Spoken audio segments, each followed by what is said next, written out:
Yeah, let's order one. They're really good. They're really lovely. And they're so much lighter than the older ones. Hi, I'm Alex from the Southern Ukulele Store. And this is Kanile'a Souza from Kanile'a. And we're all the way here on the other side of the world, from my perspective.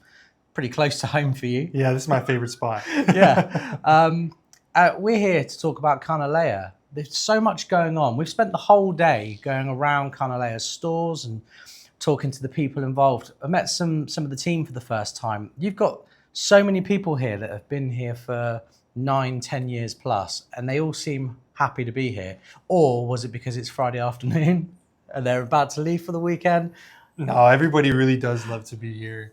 I mean, you saw our grateful box, and we're just always promoting the idea of being grateful at all times. It comes across, and it comes across in such a nice, sincere way. I think a lot of people try and say that they're mindful, but actually the spirit here across the different units in the factory, everybody's just grateful to work for each other, and everyone's grateful to continue to grow. I've just had such a good day. The point of coming here was to talk about your new models, the Core and the Pro, but also the Natural series, which is something that we hadn't previously had and I haven't been able to talk about. We spent some time at the store, and I tried one earlier on for the first time, and it just felt really nostalgic. Was that the idea behind the Natural series? Yeah, is to keep it natural, to keep it subtle, to keep it not so over the top. It's still on the inside, it's still got the bracing, it's still got all of our thicknesses fine-tuned, still a UV cured finish. Yeah, the idea was to have something that's truly Hawaiian and represents Hawaiian ukulele in as an authentic form as possible, while still having all of the engineering and the innovations that make Kanile'a who we are. Yeah, it comes across so well. At what point, when you were deciding this, did someone have the inspired idea to get the abalone and switch it out for sand on the inlays? Because that for me drew me straight in today.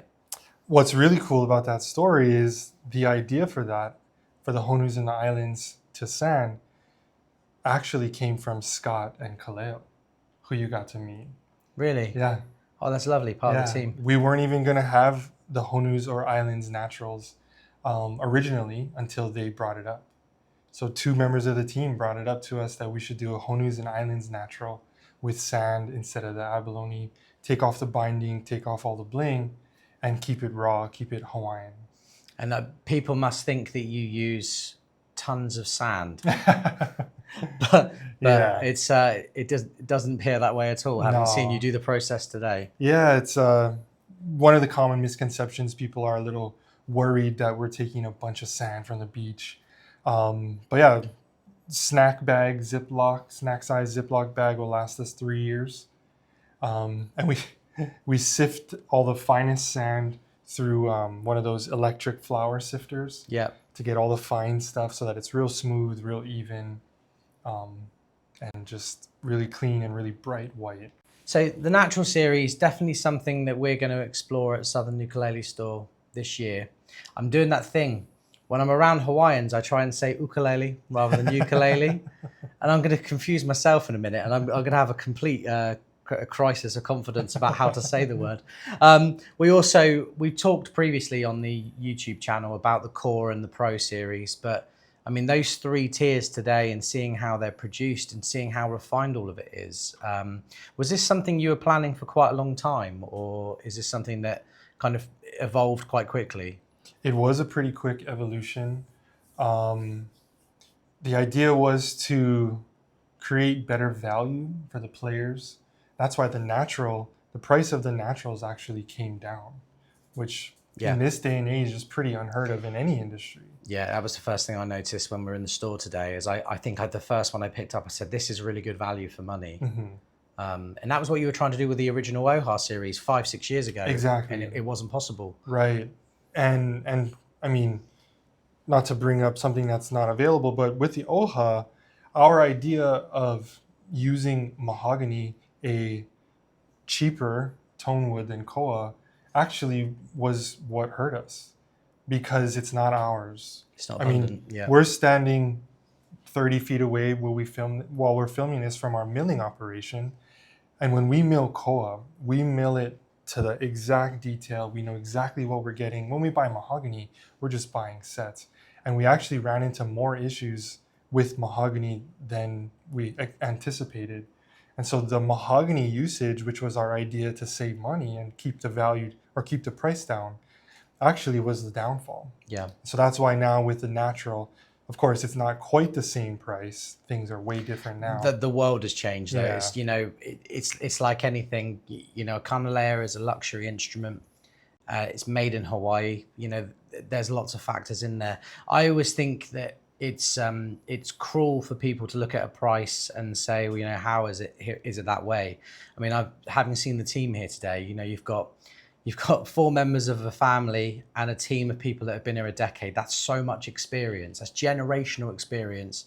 You know, in paradise, building something built for paradise. And what I have learned on this journey today, going through, is how grateful I am to be able to take a slice of that away and find joy in it and help other people find joy in it on the other side of the world. So I want to thank you for that. Of course, we're grateful that that you help us spread that mission. And as you know, I'm sure you've heard Joe talk about it a lot. The idea was always and still is today to spread aloha through music. And we couldn't do that alone. We could never do that without someone like yourself. So the gratitude is reciprocal, and I think that's why, you know, we love working with you and hope to do so for many years to come. Thank you, man. Well, we've done something cool. Before we came here, Kaimana and I talked about the success of the Monaco series and some of the other limited runs we've done. And we've done a unique twist on the Ilakai. The label says it's a custom tee, so that if we need to play around with it and it needs to evolve, it can. And that's something that we're going to be kind of showing off in more detail at a later date. I will give you a little sample now. It looks cool, doesn't it? It looks cool. And I'll make a video about that properly when I have a bit more time, space and caffeine. But I think what we're going to do now is we're going to show the folks a little bit of footage around the factory, some of the footage that me and my glamorous assistant Inga have got on this journey.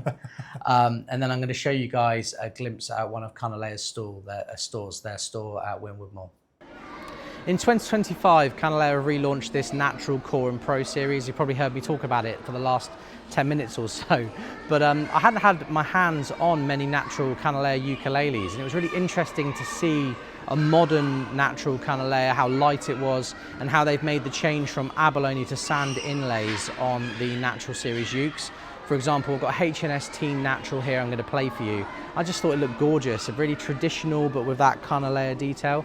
And I was trying to look around the shop and see what I really wanted to highlight for you, and that was one that just stood out, and I'm going to play it for you now.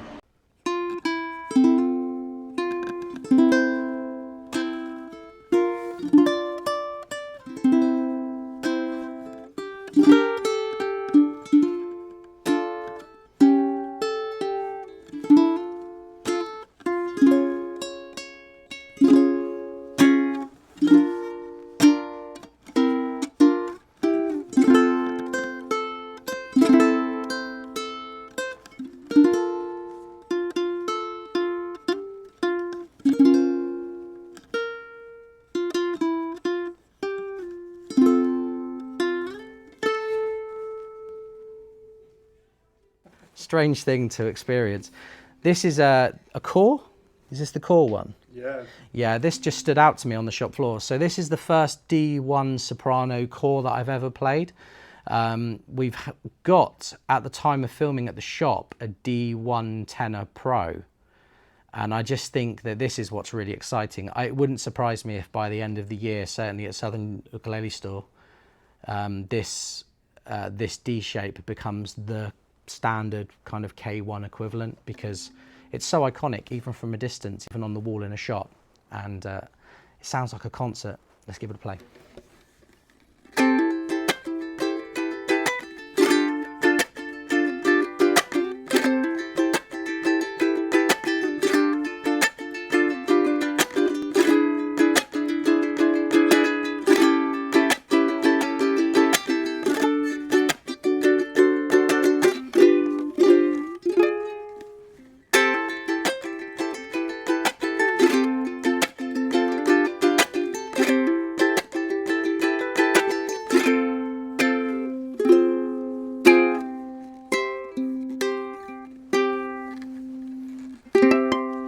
Oh, it's a challenge doing that on a soprano. But it sounds so good when you do. Lovely uke. So Kaimana has shown me some of the things in this kind of back studio room at Kanile'a, and it's one of those situations where it's kind of even more fascinating than the things that you see out in the shop.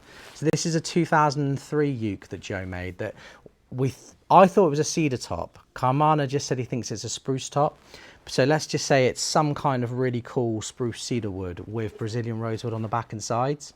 It's got some really lovely figured maple trim and an early version of that rosette that was on the K3 much later on. It's got white plastic bridge pins, which I think actually look cooler than the ebony bridge pins. And the most squared off neck known to man, which is crazy when you think how far Kanile'a have come in, what, 22 years.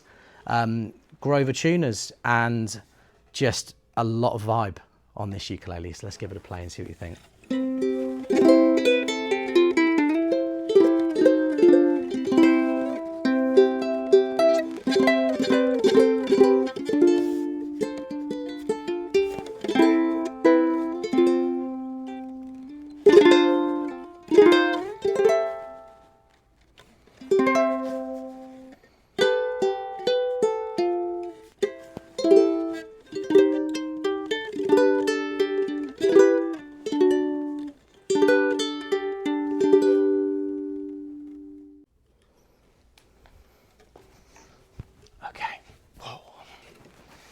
Don't laugh at me.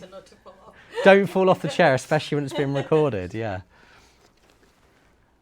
So this next ukulele is even further back. This is a 2001 uke that's been repaired probably a few times in its life.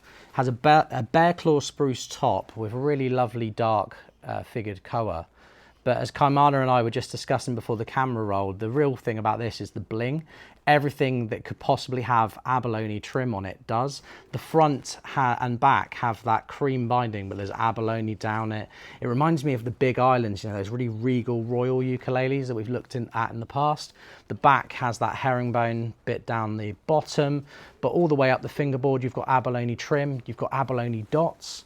The neck on this is much more kind of slimmed down to a very slim heel compared to a modern Kanile'a, but I love how it's in the days before the refinement and growth of the ukulele. So the binding is just thick guitar binding. There's nothing wrong with that. The dots much thicker than you get on a ukulele now. Some might go, well, why can't they do that now? And I'd say you're wrong and just enjoy history, you know. A koa rosette, which is also trimmed with abalone. It's got this really lovely floral white mother of pearl inlay as well going up the fingerboard, which I can only assume is mother of pearl because they ran out of abalone on this instrument before this point. It's tuned somewhere between DGBE and GCEA. Let's give it a play.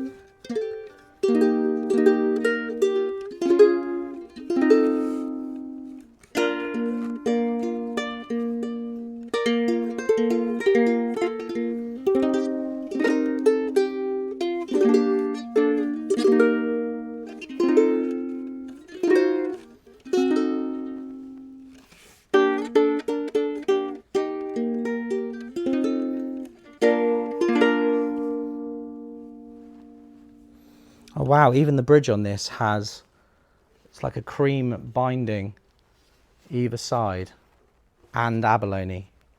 Wow, I must get a close-up of that for you guys. What a lovely uke. What a lovely instrument. Yeah, Kanile'a is definitely fun to collaborate with. Oh, for sure. You've been doing that through the years, yeah. Yeah, we did a series called the Monaco series, right? Which was... We actually got one of them in secondhand like a little while back. It sounded awesome. It was the first kind of mango. Great. Yeah, sorry, I didn't mean to talk over you. Like the mango was great, and we did 20 of them over the course of a year and a half. and yeah, I would love to continue doing them, but it just wasn't sustainable price wise. Before that, we did a more affordable, like a K1 with a cedar top years ago.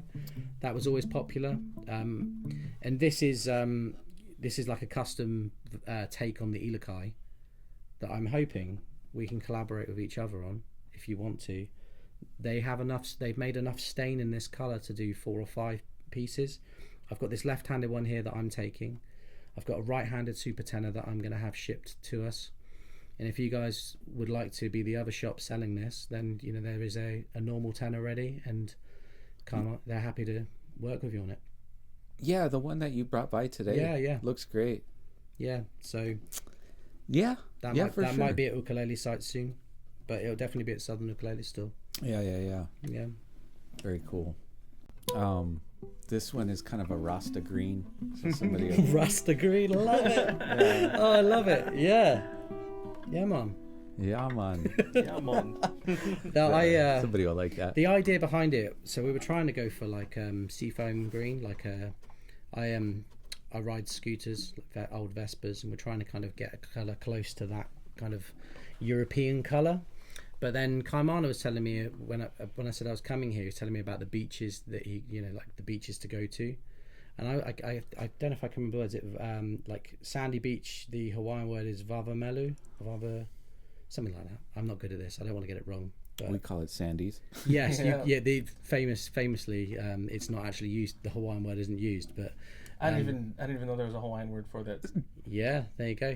Vavamelu, I think. I have to, I gotta. Who knows? Well, there you go. So this is the Sandy Beach ukulele, because when he sent me a picture of him there, and I was like, oh, that kind of green is perfect. And then he went, well, we could do that. And 8 or 9 failed attempts later, we got the colour. I think it's good. It is a bit rastery though, isn't it? It's got a little bit of that. Yeah, I need like a yellow scratch plate this side and a red one on this side. Yeah, there you go. I'm on a rocky road, heading down from the mountain slow, and there's my faith echo, louder than before. Another day is done. I say bye to the setting sun, into the night, in the twilight, and I'm alone. And hey, beautiful day, hey, beautiful day.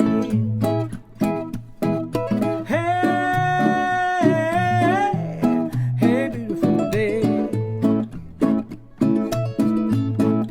When the night feels my soul, I'll be home. I'll be home.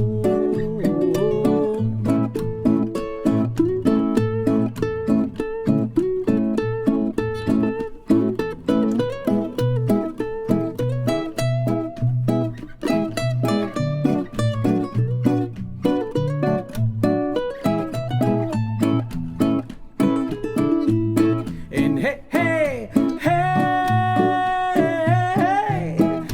beautiful day, hey, beautiful day.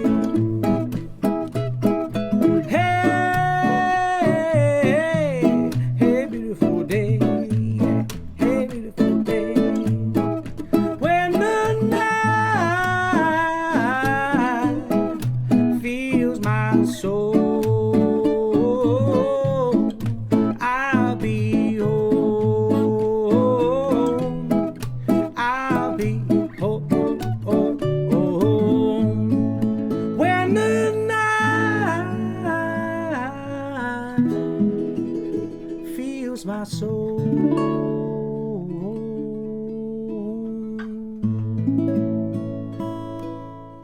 So, I learnt yesterday, if you do that, you're a nerd.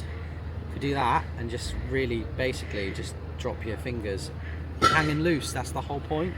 I'm 37. I just learned that. I had to learn that from a Hawaiian who respected me until he saw me do that.